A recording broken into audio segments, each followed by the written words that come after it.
It's 2 p.m. on Saturday, June 30th, 2012. I'm Mark Strassman, reporter with Utopia News. I'm about to talk to Orion Steele, who's the Boatswain, or Vice President of the Pirate Party of California. Welcome to Utopia News. Thank you, Mark. Happy to be here. Tell us why you're a pirate. I am a pirate because I fundamentally believe at the core of my being that debate and radical democracy has the power to change the world. And I understand the Pirate Party to be the only real political organization in the world right now that is encouraging vibrant debates, discussions, and interactions about how to develop policies that are reasonable for the building a better future for us as a community, as a state, as a country, and on the global scale. Tell us how important the Internet is, both as a tool for organizing and as a venue for other activities. The Internet is indispensable to the Pirate Party. As other pirate parties in Europe have shown, we really believe that the Internet has given rise to the ability to communicate with each other and share information on an unprecedented scale. We believe that the Internet has made possible the Arab Spring and other Facebook-style revolutions that have happened around the world. And so we think that we have a responsibility and an interest in developing and using online tools in order to promote democracy, to promote debate, and have discussions about our governments that previously could not be had. That on the process side, we believe that the Internet is an unbelievable asset for communicating with each other and working together, and it's a tool that we can use to fight against forces of power. And at the same time, it's a venue that you have a lot of substantive views on what policies ought to be in place for it. Absolutely. We believe that the rise of the Internet has created a set of digital rights that should be protected and advocated on behalf of. We believe that there are specific digital rights that individuals are entitled to now that the Internet exists, and the Pirate Party, as far as I understand, is the only party that advocates to protect those digital rights. One of those rights is free access, or access to knowledge. We don't think that anybody should own knowledge. We think that information should be freely exchangeable by people all over the globe. And so we advocate for policies that allow the free exchange of information. We also think that the Internet should be a free place that is not highly regulated, so that a variety of perspectives can be introduced and seriously considered through the Internet. So we believe that people have the right to share information online. We also believe that there are other rights related to individual privacy that should be protected as part of the bundle of digital rights. Talk a little bit more about digital privacy and why it's important.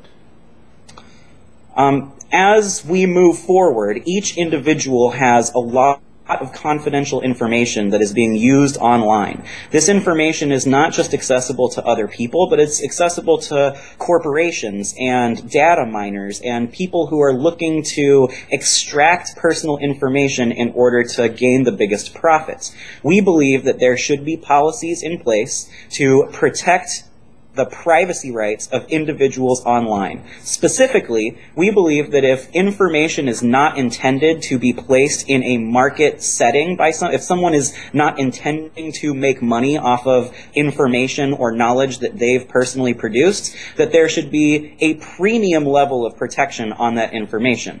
In other words, we don't believe that any individual should feel like their personal confidential information that they want to remain private is outside of their control and distributed throughout the world. Now, we also understand that there is some tension in that ideological position with the concept that information should be freely available. And so we are actually planning a series of public debates in order to weigh the different aspects and intricate arguments on each of these sides: personal information privacy versus information freedom. Say a little bit more about intellectual property reform and how extensive you think it ought to be. Well, we absolutely believe in intellectual property reform and copyright reform, but we have a broad perspective on how we wish to change intellectual property. Now, obviously, it starts with programming, video games, movies, music. We sort of take our pirate party tradition from the European pirates that advocate on behalf of reforming laws in order to create a situation where consumers are not punished for sharing information, and also there are social ethics and other policy solutions to compensate content producers, artists, musicians, and the people that make the art that's being freely shared. So we believe that intellectual property should be reformed along those lines, but it goes beyond that. Intellectual property is not just about music, movies, and video games. Intellectual property is also about controlling knowledge at all levels. There are a whole host of pharmaceutical patents that allow pharmaceutical companies and medicine producers to charge very high amounts for medicine around the globe. And so part of our intellectual property reform is to advocate on behalf of changing the current rules regarding pharmaceutical patents in order to make medicine available to the lower class, to people that wouldn't traditionally be able to afford it. We also think that companies like Monsanto use biotech patents in order to steal local growing practices from indigenous cultures and then charge those indigenous cultures for the use of those growing practices. And so the patent system, the intellectual property system that currently exists and is being protected on a global scale is dangerous in a number of different ways, all the way from art and culture to access to medicine and health to the way that we grow our food. And so the Pirate Party hopes to promote a debate about intellectual property that shows people that all of these things are connected to the idea of corporate control of information, which is something we oppose. Those are some of your ideas. On the ground, you're working specifically to recruit and register 104,000 Californians as official members of the Pirate Party. Tell us about that. Yes, we have officially provided notice of our intent to become an official, qualified, registered political party in California. California, through the Secretary of State, has some very stringent requirements for becoming a registered party, which basically means having our name as an official political party on the California ballot and supporting Pirate Party candidates for state and local legislature. Right now, we've completed all of the requirements to become a registered political party except for the registration requirements. We need 104,000 people who are California citizens over the age of 18 eligible to vote to register to become members of the California Pirate Party in order to become a qualified registered party. That number is approximately 1% of the population of the state of California, or 8 to 9% of the population of the city of San Francisco. We're branching out to a variety of different populations in order to accomplish this goal. Specifically, we're reaching out to college students and universities throughout the state. We're reaching out to labor movements, activist movements, the Occupy movement, and a variety of other professional organizations and activist groups, environmental protection groups, people that are involved in California politics. We believe that by reaching out to those people and showing them that we're serious about having real political discussions about issues that affect Californians, that we will easily be able to meet that goal. All right, so people who are being asked to sign up need to know what the California Pirate Party stands for. Tell them what it does. The California Pirate Party conceives of our platform in 3 tiers. The first tier of our platform is our ideology, things that we believe in and principles that sort of guide us as we move forward. I sort of think of the ideology of the Pirate Party along the lines of the description of the platform on the Pirate Party Wikipedia page. It says that pirate parties believe in civil rights, free access to education, universal health care, election reform, copyright, IP, and open content, or copyright reform and promotion of open content. We oppose major state power and extreme military expenditures. We oppose police brutality. We support immigration. I said immigration reform. We support women's rights and laws that protect women's rights. We also have a very big ecological component of our platform. We believe that the environment needs to be protected, that ocean health is a major issue in California, and that water politics, water accessibility, and water rights in our state are a major issue that needs to be discussed in the public eye. And so that's sort of the first tier of our platform. The second tier of our platform are specific things in our state, specific pieces of legislation that we are pushing for in our local communities. So the California Pirate Party supports a specific piece of legislation in California that enshrines the right of the public to videotape the police when they're doing their jobs in public. The California Pirate Party also supports a piece of legislation that bans the use of drone technology in California. We know that the U.S. military has discussed selling this drone technology to local police departments to conduct surveillance, and we don't think any California citizen should feel that they are threatened by surveillance by drone technology in our state. Now, I was just mentioning water politics. California Pirate Party advocates for laws that equalize water rights and accessibility and search for other solutions. And we advocate for a solution to the student debt crisis in California. And we hope to use our position as the house of Hollywood and the recording industry to push a national debate about intellectual property. And then the third tier of our platform is not really stuff that we are pushing, but they are policy positions we hold on a number of hot-button issues, and we're willing to go into a debate on any one of those issues if requested. Okay. Talk about fun and the pirate movement. The founders of the California Pirate Party all fundamentally believe that politics has become boring. And we believe that fun is an avenue for us to resolve some of the student and youth apathy that we're seeing on a massive scale. The short answer is that we believe there's a hunger in the public eye for debates. The public wants real, academic, smart, intelligent debate and transparency about the issues that are facing us as a state and as a nation. And so the California Pirate Party hopes to bring debates to the public eye and create fun spaces for people to work together and get excited about talking about ideas. We call this promoting public intellectualism. It's a real value for us to try to get everyone that we can to be excited and happy about thinking about difficult ideas and working together to work through them.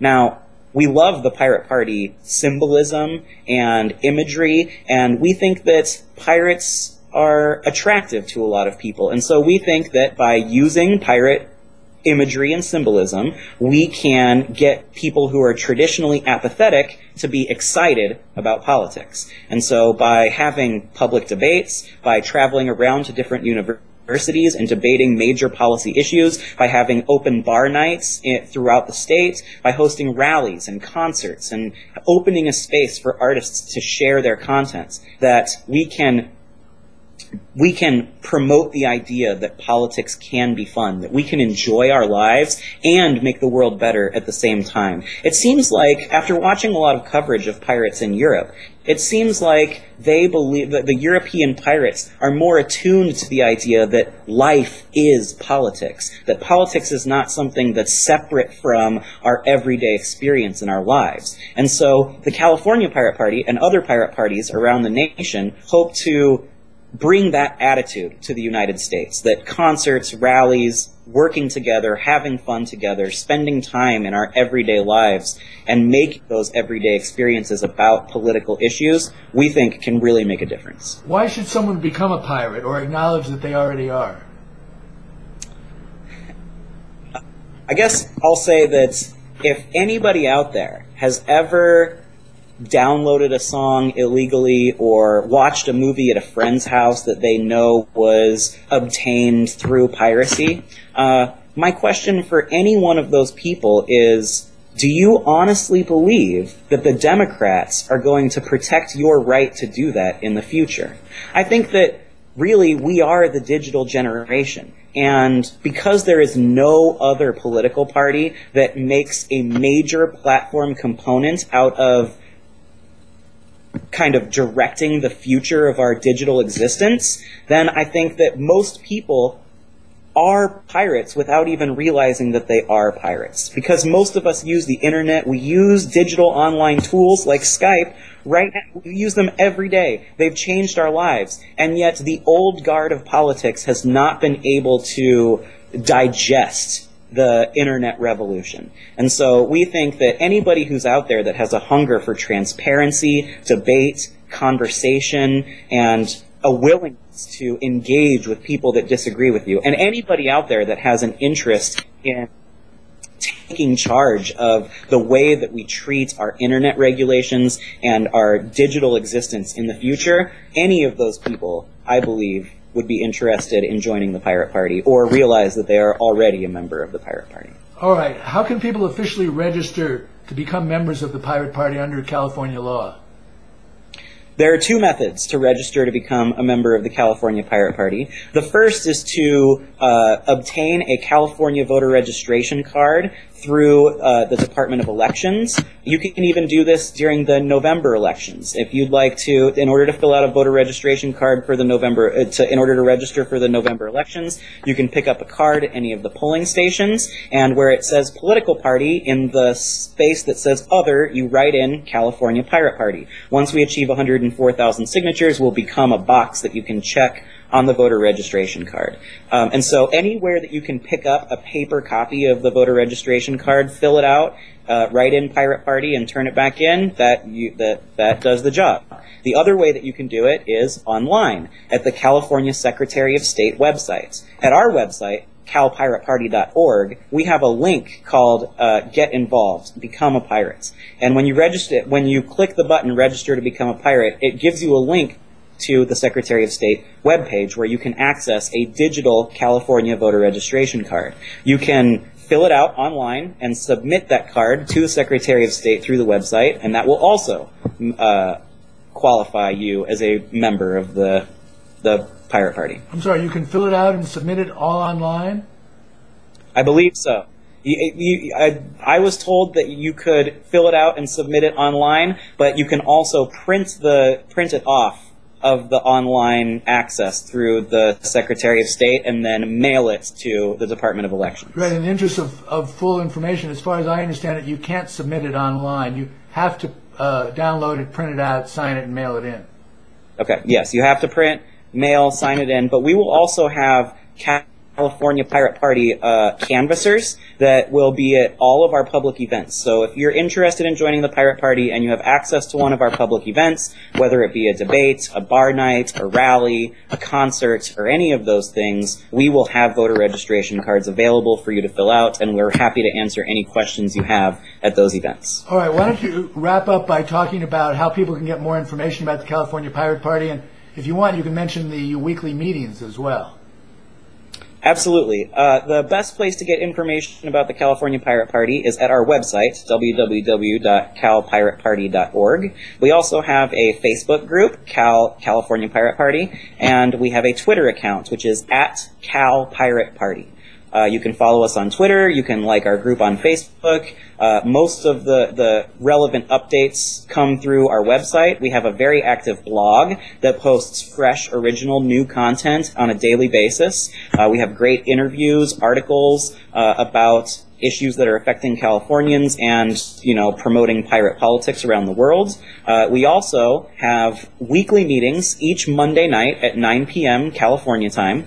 And the weekly meetings are broadcast live online on the internet through Google Plus Hangouts. So anybody with a Google account is invited to join us any Monday evening to talk about Pirate Party business. We will also videotape all of those meetings and post them through YouTube and host them on our website and our Facebook group. So anyone who, if you don't want to participate in the meeting or actually show up, we'd love for you to watch the meetings. And we're also currently developing a system for people to participate in a chat box while we're having our weekly meetings, and having one person responsible for kind of taking the concerns of the people in the chat box and bringing them to the meeting so that we can discuss them sort of personally right there in real time. We're also working to develop the English language version of Liquid Feedback, which is a like a democracy tool that's developed by the European pirates. And so hopefully within the next month, we'll have